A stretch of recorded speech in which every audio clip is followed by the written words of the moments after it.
Görüntüsü xoş olmayan faydalı təlbinəyə davam edin. Xəstəniz sağalana qədər bu yeməyi ona yedirməyə davam edin sözləri Ayşə radiyallahu anhın rəvayətinə görə Peyğəmbər s.ə.v-in bizə tövsiyəsidir. Əgər maraqlıdırsa, keçək şorbanı hazırlamağa. Qazana 300 ml süd, 120 ml su və yarım stəkan arpa unu. Qeyd edin ki, mütləq arpa unundan istifadə olunmalıdır, digər unlardan istifadə etmək olmaz. Əlavə edib yaxşıca qarışdırırıq və qazın üzərinə qoyub qaynayana qədər dayanmadan qarışdırırıq ki, dibi yapışmasın. Qeyd edim ki, bu şorbanı mən hazırlamadan öncə araşdırma apardım. Deməli, türklər öncə arpanı, ununu yağa əlavə edib qovurub, daha sonra mənim hazırladığım qaydada hazırlayırlar. Ancaq bu yemək ərəb mətbəxinə aid olduğu üçün mən ərəblərin, yəni 10 üzəri videosunu izlədikdən sonra bu qaydada hazırladım və sizinlə də eyni qaydanı bölüşürəm. Baxın, gördüyünüz kimi artıq şorbamız qaynamağa başladı və bu mərhələdə içərisinə çay qaşığının ucunda duz əlavə edirik və ərəblərin belə iki qaydada hazırlayırlar.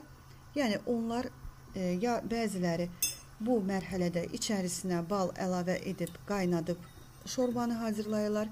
Digərləri isə, yəni mənim etdiyim kimi paylıq qablara balı əlavə edirlər və bunu da öz zövqünüzə görə tənzimləyəcəksiniz. Şorba qaynadıqdan sonra 3 dəqiqə qaynadırıq və bu cür axıcı şorba alınır. Artıq şorbamız hazırdır və şorbanı isti-isti paylıq qablara çəkirik. Bu şorba, yəni soyutmadan isti halda yeyilir.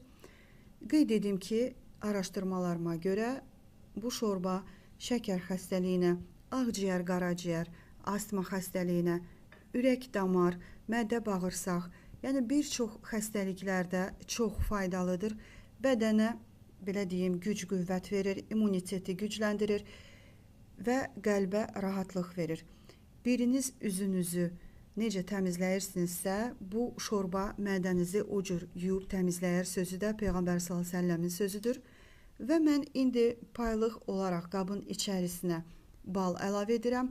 Bu şorbada bu mütləqdir və biraz ətir daha çox dad vermək üçün mən qızıl gül məhməzi və darçın əlavə etdim. Yəni bunlar mütləq deyil və ərəblərin hamısının, yəni bütün videolarda əlavə etdiyi qoz əlavə edirik və şorbamız hazırdır. Bu qədər asan və çox da faydalı olan bu şorbanı hamınıza hazırlamağı tövsiyə edirəm. Məndən isə bu qədər. Sağ olun, Allaha əmanət olun. Gələn videolarımda görüşənədək əgər suallarınız olarsa rəylərdə qeyd edin, mütləq bildiyimi cavablayacağım.